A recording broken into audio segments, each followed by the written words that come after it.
Saya Rizal Galvauji dan pada video kali ini saya akan membahas tentang software testing. Nah, apa itu software testing? Software testing adalah metode yang digunakan untuk menilai fungsionalitas dari software atau perangkat lunak yang dihasilkan.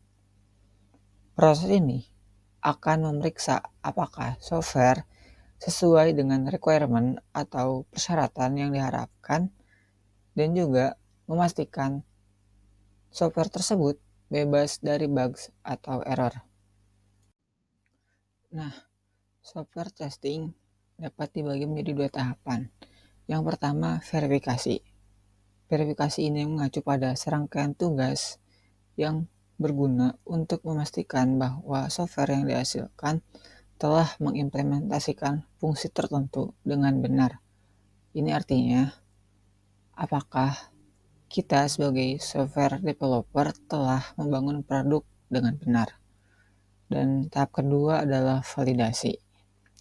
Tahap ini mengacu pada serangkaian tugas guna memastikan bahwa software yang telah diciptakan sesuai dengan persyaratan atau requirement yang diberikan oleh pelanggan. Artinya, apakah kita telah membangun produk yang tepat.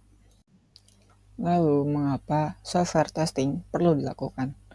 Well, pada dasarnya, software testing bertujuan untuk mengukur spesifikasi, fungsionalitas, dan kinerja dari software atau aplikasi yang dihasilkan.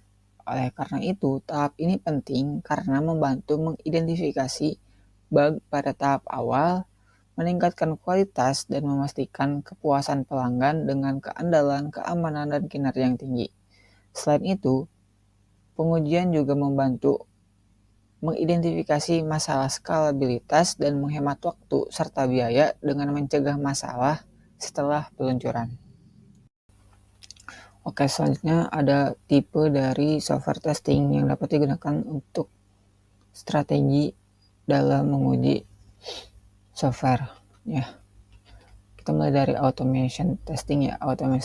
Automation testing juga dikenal dengan test automation adalah ketika tester atau penguji menulis skrip dan menggunakan software lain untuk menguji produknya.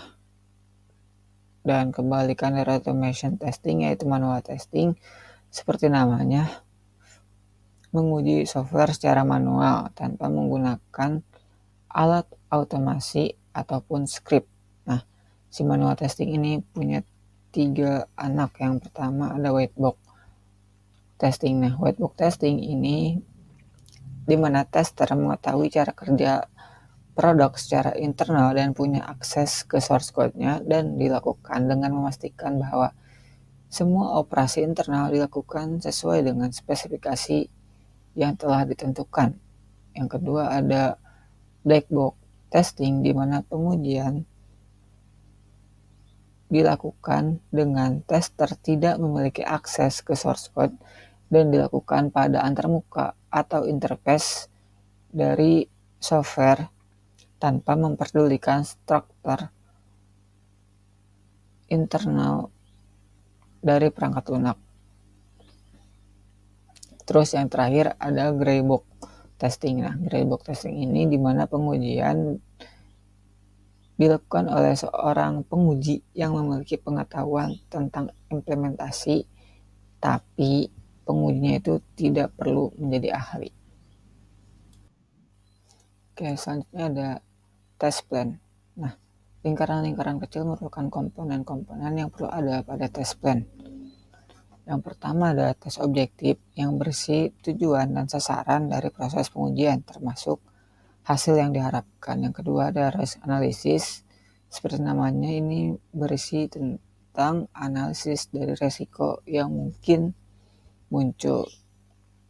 Selanjutnya ada test scope yang mendefinisikan ruang lingkup dari proses pengujian, termasuk fitur dan fungsi yang akan diuji, jenis pengujian yang akan dilakukan, dan environment atau lingkungan pengujian.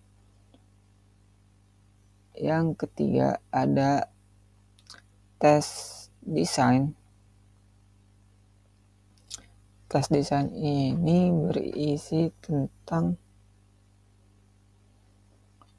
pendekatan pengujian yang akan digunakan, termasuk teknik, alat, dan metode pengujian, dan juga termasuk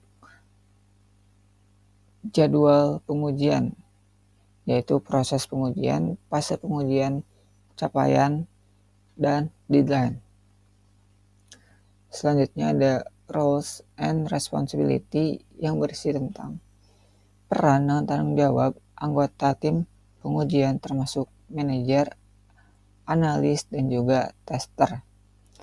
Terus ada test tools yang menguraikan tentang alat-alat yang mungkin digunakan, seperti hardware, software yang akan digunakan pada saat pengujian.